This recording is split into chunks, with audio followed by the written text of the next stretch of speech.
Apreciados oyentes, muy buenos días. Esto es Reflexiones Matinales Llave de David. Nos encontramos felices de poder compartir un día más juntos la palabra de nuestro Padre Eterno, a quien rogamos nos permita el Espíritu de su amado Hijo, su sabiduría y entendimiento. Para el tema de hoy, que se titula Con la muerte del Mesías, ¿qué ley fue anulada? El texto bíblico lo encontramos en Colosenses capítulo 2, verso 14, que dice: anulando el acta de los decretos que había contra nosotros, que nos era contraria, quitándola de en medio y clavándola en la cruz. La errónea interpretación de Colosenses 2:14, que enseñan algunos religiosos, se utiliza con frecuencia para respaldar la creencia equivocada de que la ley de Yahweh fue anulada y quitada de en medio por el Mesías, Yahshua.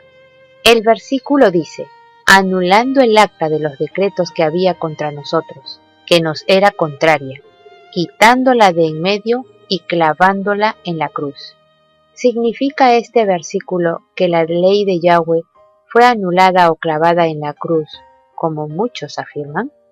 Primero debemos aclarar que la ley de Yahweh no está en contra de nosotros. Por el contrario, es santa, y el mandamiento santo, justo y bueno. Y también hablan de la ley eternamente y produce libertad. Las escrituras siempre se refieren a ella como una bendición para la humanidad. El Mesías, a la verdad, quitó algo al ser clavado en la cruz, pero ese algo era el registro de nuestros pecados, nuestras transgresiones, y no la ley de Yahweh. Un análisis cuidadoso del enunciado original de Pablo nos mostrará que esto es verdad. La palabra griega traducida como anular en Colosenses 2:14 es exaleiro, que significa quitar, eliminar, anular. Las escrituras utilizan exaleiro con referencia a borrar el pecado, no la ley. En Hechos 3:19, Pedro utiliza esta palabra cuando exhorta a sus oyentes a que se arrepientan y se conviertan para que sean borrados sus pecados. En el Antiguo Testamento, la palabra hebrea machá, traducida por borrar, limpiar o raer, es utilizada de la misma forma que ocurre con exaleiro para las transgresiones y los pecados. Isaías cita al Eterno, quien dice: yo soy el que borro tus rebeliones por amor de mí mismo, y no me acordaré de tus pecados. Solo los pecados o las personas que se empeñan en seguir pecando no serán borrados de la ley de Yahweh. ¿Es una carga o una bendición?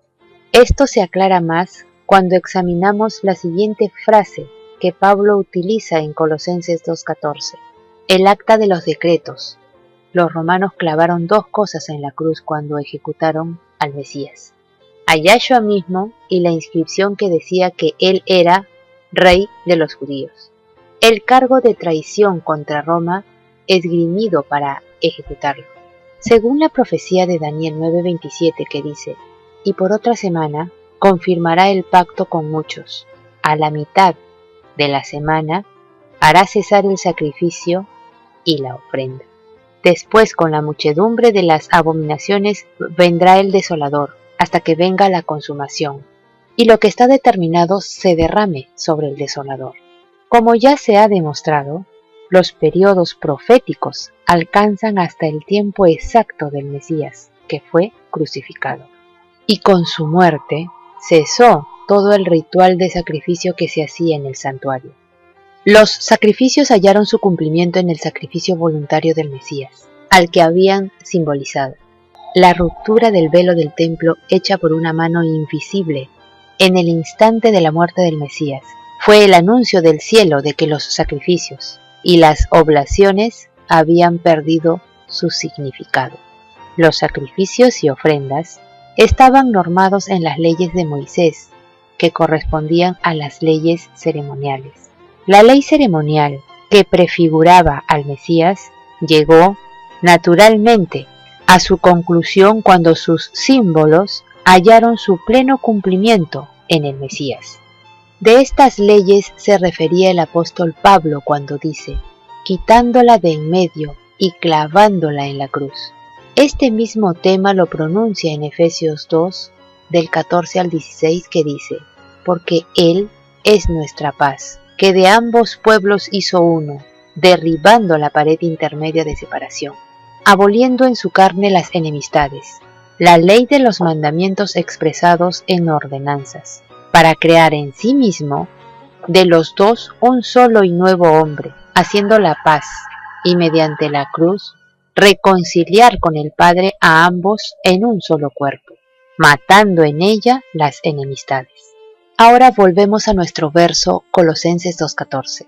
La versión popular traduce así este versículo: el Altísimo canceló la deuda que había contra nosotros y que nos obligaba con sus requisitos legales. Puso fin a esa deuda clavándola en la cruz. ¿Qué ocurrió con la crucifixión? Una buena forma de visualizar esto es analizar en detalle lo que ocurrió cuando Yahshua fue crucificado, y por encima de su cabeza pusieron un letrero, donde estaba escrita la causa de su condena. El letrero decía: este es Yahshua, el rey de los judíos. Los dirigentes religiosos judíos acusaron a Yahshua de querer tomar el lugar del César como rey de los judíos. Su cargo específico ante Pilato fue: todo el que se hace rey, a César se opone. Esto explica por qué Pilato le preguntó al Mesías: ¿eres tú el rey de los judíos? Cuando Yahshua no quiso defenderse, Pilato admitió la acusación de los dirigentes judíos y la colgó en la cruz de Yahshua. El decreto escrito a mano que Pilato colgó encima de la cabeza de Yahshua declaraba públicamente la acusación oficial por la que había sido crucificado. Implicaba falsamente que Yahshua era culpable de cometer traición en contra del César. Por lo tanto, el Mesías fue ejecutado oficialmente como un transgresor. La acusación era falsa, pero al aceptar la pena de muerte por esa falsa acusación, Él nos sustituyó, llevando sobre sí mismo la pena merecida por nuestros pecados, los cargos legítimos que Yahweh tenía contra nosotros. Así Él anuló los cargos que exigen nuestra muerte por nuestra transgresión, y al hacerlo, hizo posible el perdón de los pecados.